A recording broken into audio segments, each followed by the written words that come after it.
Pro-Chancellor Shri Singhania, Vice-Chancellor Dr. Dheeraj Sanghi, Harshpati Singhania, faculty members, students, ladies and gentlemen. Thank you for inviting me today to deliver the Harishankar Singhania Memorial Oration. Over my long career of over 50 years, I've met many industrialists and have seen several business families move from one generation to the next generation. Yet, there are very few promoter-led business families in India that truly stand out, not because of their contribution to business, but because they thought beyond their business. They had the vision to create institutions outside the realm of business. And they created these institutions not for their benefit, but for the benefit of future generations. This is real vision. This is real foresight. This is real philanthropy. Clearly, the JK organization stands tall in this respect. The JKLU is a young university, but much of its inspiration is attributed to the futuristic vision of Lala Lakshmipad Singhania, the key founder of the Lakshmipad Singhania Education Foundation, and the baton was then passed on to the next generation. With a strong heritage of over a century, the JK organization's business empire is spread across a myriad of sectors, yet singularly what stands out is the group's unflinching support towards education and community welfare. Exactly a decade ago, in 2014, my friend, the late Harishankar Singhania, had invited me to deliver the convocation address at IIM Lucknow, where he was the chairman of the Board of Governors for over 15 years. His underlying message was always that corporate leaders had to make time for students.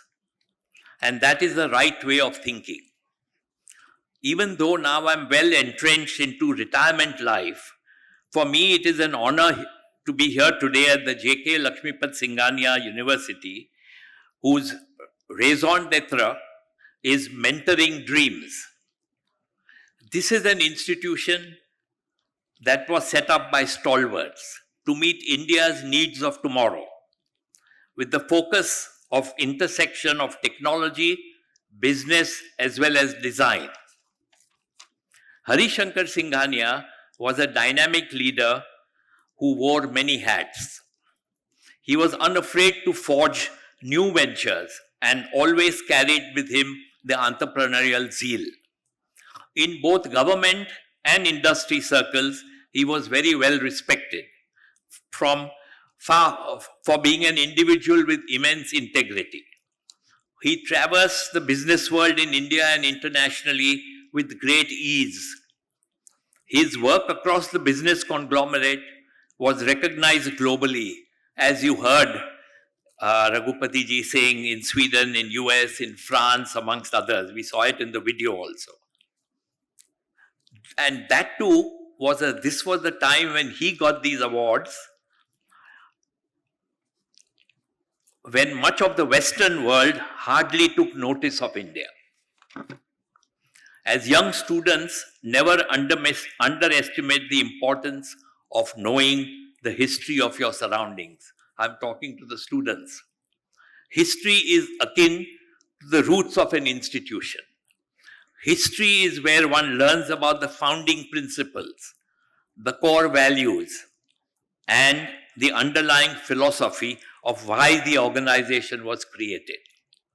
History helps contextualize the journey of the institution, understand the pathways of how the institution grew, where the priorities lay at that time, and what was the vision of the founding fathers. Students, your university today is about the future. But always remember, the opportunities you gain from this educational institution was because There were founders who were generous and were deeply dedicated to the cause of bringing to India the best organizations to come. Today is a befitting day for all of us to pay tribute to a wonderful human being and visionary. Hari Shankar Singhania ji would certainly have been very proud of India we have today. And I'm sure, were he with us today, he would have been at the forefront of sharing his ideas of what we now call Viksit Bharat 2047, India's aspiration to become an inclusive, developed economy. Since time immemorial, humans have always been curious about the future. We know we need to be future ready. We all know that we have to be prepared for the future. We are often told to be future proof ourselves if we want to survive in the long run. But we don't always know how to do it. We crystal gaze, we try to imagine the future, and there are many hits and misses on the way. The future is about changing the known. The future is about exploring the unknown. But most importantly, the future is about how we navigate change and imbibe the traits of adaptability and resilience. It is true that some generations are luckier than others. For all you youngsters here, you are undisputedly the luckiest of generations, given how India is being perceived by the global community. Perhaps you had little control on the timing of your birth, but you have control of witnessing and harnessing this once-in-a-generation opportunity of seeing India grow like never before. I do want all of you to recognize the optimism the world has on India today. When I started my career in early 70s, we had to hard sell the India story. There were always a disproportionate attention and focus on the Western world. But today, every company internationally wants a slice of India. This is why I've chosen to talk about India Future Forward, opportunities for youth, as I think this would be most apt and relatable for the youngsters here today. If you ask many retired CEOs like myself what his or her greatest regret is today, inevitably you will get the same answer. One wishes one were younger. One wishes we were your age and had the chance of working in India of today. I don't want to spend too much time on telling you what's going well for India today. You already know it, you see it, you feel it, and you're living in it. We all know that India is likely to be the third largest economy within the next 3 years by 2027, overtaking Japan and Germany. Look at the trajectory. It took 60 years after independence. We got our independence in 1947. It took us 60 years after independence to become a $1 trillion economy. But we became a $2 trillion economy in 2014. That is 7 years after the first trillion. And we became a $3 trillion economy in 2019, which is 5 years from the 2 trillion. The pandemic set us back. But the next leap of becoming a $5 trillion economy is estimated to be in 27-28. Many forecasts now estimate that this growth thrust will enable India's stock market capitalization to touch $10 trillion by 2030, which is 5 years away, 6 years away, from the current level of 4.4 trillion. India's market cap today is 4.4 trillion. Some forecasters estimate that 2030 our market cap will be $10 trillion. What has brought about this rapid change?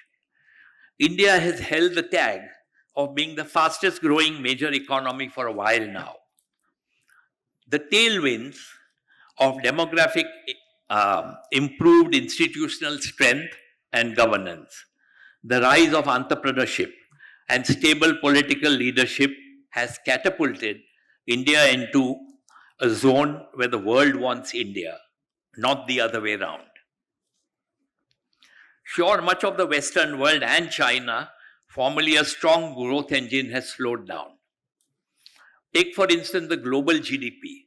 The global GDP was 2.8% in 2023, global GDP, and is expected to inch up to 3% in the current year 2024. These are World Bank estimates.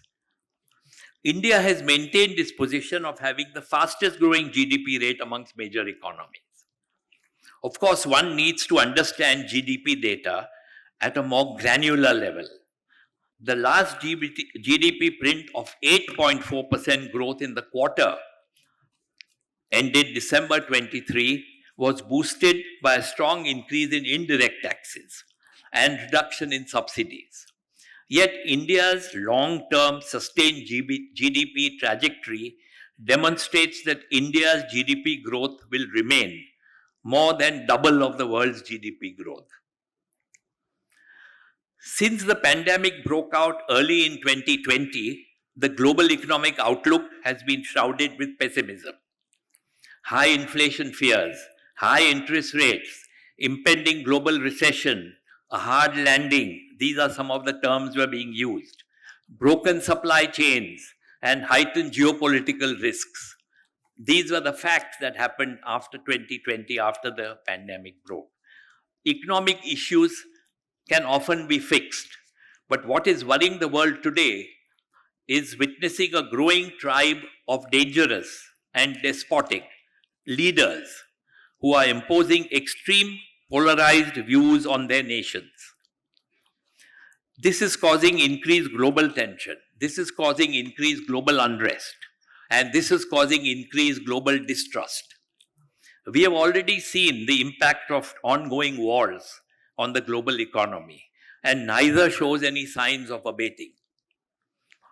India could not have been more fortunate to have the kind of political stability it enjoys today. The tone at the top has percolated down. This has given India a new sense of confidence, a new sense of belief in itself. India has turned center stage globally, not only because of its growth momentum, but also because of its ability to create strong ties and relations between other countries. India knows its strengths and weaknesses. As an energy deficit country, we have made it clear to the global community that we will continue to buy crude wherever we get the cheapest amount of crude. When it comes to creating new alliances, India has held its ground on the international arena. And when it comes to products and services of the future that the country needs to develop and promote, again, India has forged relationships, invited global players to set up shops in the country, and ensured that new investments into the country are beneficial for the Indian economy and will create job opportunities for its citizens. In equal measure, India has worked on improving the ease of doing business, and that is how India is attracting global players into the country. A lot has changed in India over the past decade. Think back. The agenda of the government a decade ago. What was the agenda of this government a decade ago? Was just to get households in India have access to basics like electricity, cooking gas, houses, toilets, and open basic bank accounts. Today, we are looking at an India that is a leader not only on the services-driven economy, but it has also positioned itself as a stronghold in high-end manufacturing. That is why last month, India has laid the foundation to have four semiconductor plants with a cumulative investment of $15 trillion US. There is confidence that India is a reliable country to do business in. India harbors ambitions to become a global semiconductor hub. It is the same whether you look at electric vehicles or you look at battery, solar power, green hydrogen, and other new age sectors. This is where the future is. Leading global players want India to be a part of their global supply chain, and that will unfold many, many opportunities in the country. The new India emerging will depend on participative style of management and leadership. The Prime Minister, in his open letter to the public, has talked about his vision, Viksit Bharat. But read deeper into his message, and it is clear that he's talking about Jan Bhagidari, which is public participation. India is at a juncture where it has the ability to take bold reforms for the welfare of the nation. And to meet these aspirations, the Prime Minister is calling for his own citizens to play a part in India's future. The government will create enabling environment, but entrepreneurship has to be bold, take informed risks, and build for the future. It is you all, the new workforce of India, that will forge India's path ahead. You are center stage now. So what are the prerequisites that India needs to attain aspirations of a developed economy? First is economic growth, the aspiration to achieve high GDP growth, whilst ensuring that the benefits of economic prosperity reach all sections of society. In short, we have to address income inequalities. Second is education and skill development. Our education system needs a complete overhaul as to produce skilled workforce capable of driving innovation and contributing to economic growth. Third, of course, is access to healthcare.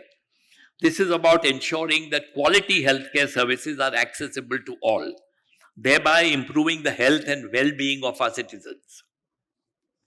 Fourth is infrastructure development, building sustainable world-class infrastructure, which we see is happening around the country in a timely manner that supports economic activities, enhances the quality of life, and connects remote areas to mainstream markets.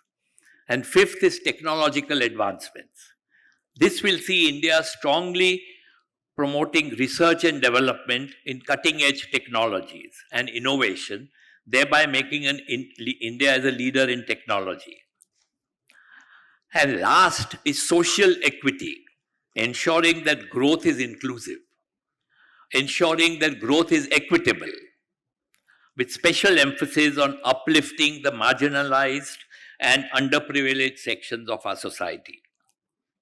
This is also about ensuring our pillars of democracy, the executive, the legislation, and the judiciary function in a manner that is free. These are not new aspirations, and there are challenges ahead, such as income inequalities, increasing public spend on soft infrastructure, such as healthcare and education, hard infrastructure, roads, ports, airports, highways, warehouses. India needs to address climate risk and forge green pathways. We will need more sources of energy to fulfill our growth ambitions. The challenge lies in prioritizing growth, finding resources to ensure sufficient investments are made more towards greener energy, yet recognizing that India will be fossil fuel dependent for much, much longer than many other Western economies. And finally, while striving to be at the forefront of new technology development, we need to ensure ensure that we do not end up widening the digital divide. I'm sure many of you students here will go on to work on policy reforms, promoting entrepreneurship, revamping the education system, innovating in healthcare, digital literacy, infrastructure connectivity, environmental policies, social programs to uplift the marginal and disadvantaged society members. Some of the questions your generation will need to tackle. You have to tackle these. What will it take to rebuild trust amongst nations? Today, there's total trust deficit between nations. How do we solve for climate change if countries care only about their boundaries? Can the world abide by a common set of principles for transformational technologies like generative artificial intelligence? How do we build algorithms that are fair, that are unbiased? What will the future of work look like? Will we lose our human-centric approach when general AI and metaverse comes into practice? How do we regulate big tech and ensure we do not stifle growth?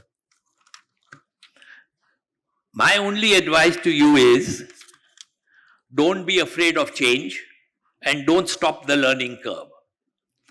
You will hear prophecies such as jobs will disappear because of generative AI. Don't believe in that. Or the future will only have two kinds of jobs: those that tell machines what to do and those that machines tell you what to do. As students, the only loss you will ever have if you choose to stop learning. Be a lifelong learner. Stay away from cynics and surround yourself with dreamers, doers, and optimists. Life success is not about wealth you generate or hope to accumulate. It is important to be happy in the place you choose to work in. And again, I want to reiterate, opportunities in India will continue to be India will continue to be a predominantly service-driven economy. India's markets are not at all saturated. We have not even scratched the surface yet. And our scope to grow is so immense in the financial sector. Just to give you a few numbers, consumer credit, when you take a loan to buy a car or a refrigerator or some item, two-wheelers, India's consumer credit to GDP is at 37%, is amongst the lowest in the world. In China, it is 62%. In India, it is only 37%. In the US, it is over 75%. That is consumer lending, consumer banks giving loans, NBFCs giving loans to individuals to buy something for the house. Mortgage to GDP. Mortgage to GDP in India is only 11%. It is 18% in China and 52% in some countries. In the European Union, it is over 90%. So look at the gap we have. We are 11%, we have to go up. So look at the opportunities you have in financial services for the years to come. Insurance penetration in India is only 4.2% of GDP compared to 7% of the global average. Mutual fund penetration is 17% of GDP. This is a March 23 number, compared to 114% in US, and the world average is of 80%. We are 17%, and the world average includes lesser developed economies also. Recently, the assets under management of mutual funds industry crossed 54 trillion rupees with over 42 million investors. This augurs well for the industry, but still 42 million is a small sliver of middle class. The potential, given that systemic SIPs of as little as 500 is possible to invest. To my mind, the Jan Dhan accounts best symbolizes India's democratization of financial services. And today we also have a state-of-art interoperable payment systems, which even the developed countries have admired and want to emulate us. Indian financial sector has displayed a great deal of resilience, and much credit is due to the fact that we have strong regulators.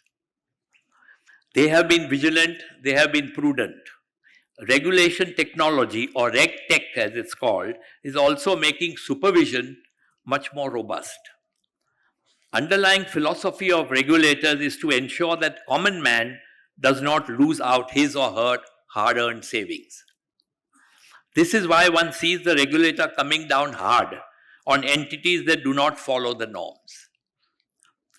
Another issue to be cognizant of is that there are no easy way of making money. As a retail investor, one has to be patient. The regulators raised the flag early on the run-up of small and mid-caps stocks. So stress tests were carried out earlier on.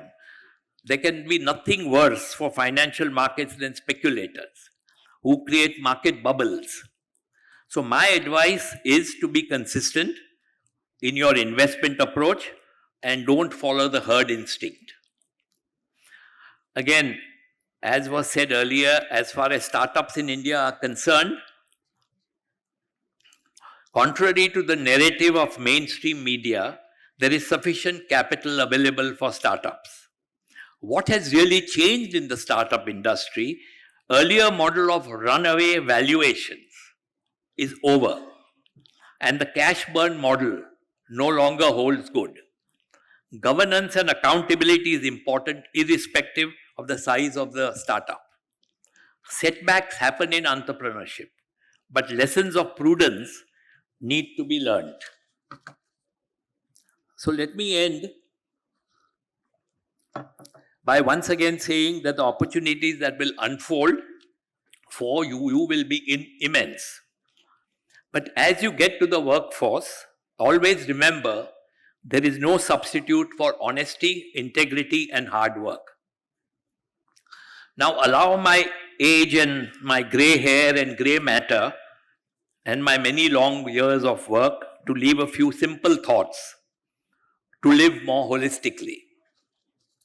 This is all for the students, not for all of us.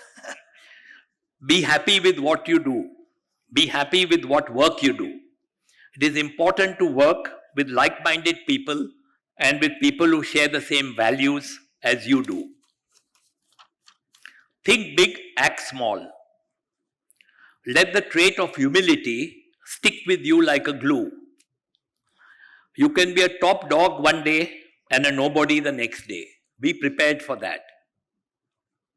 Financial greed and arrogance have been the pitfall of many, so guard against it. Values don't need sanctity of law. What is wrong, period. Be kind. Few people will remember the work you do, but most will remember how you made them feel. Always make time for yourself, doing what you enjoy. And finally, spend some time with people above the age of 70 and under the age of 6. You will be amazed how much more you can learn.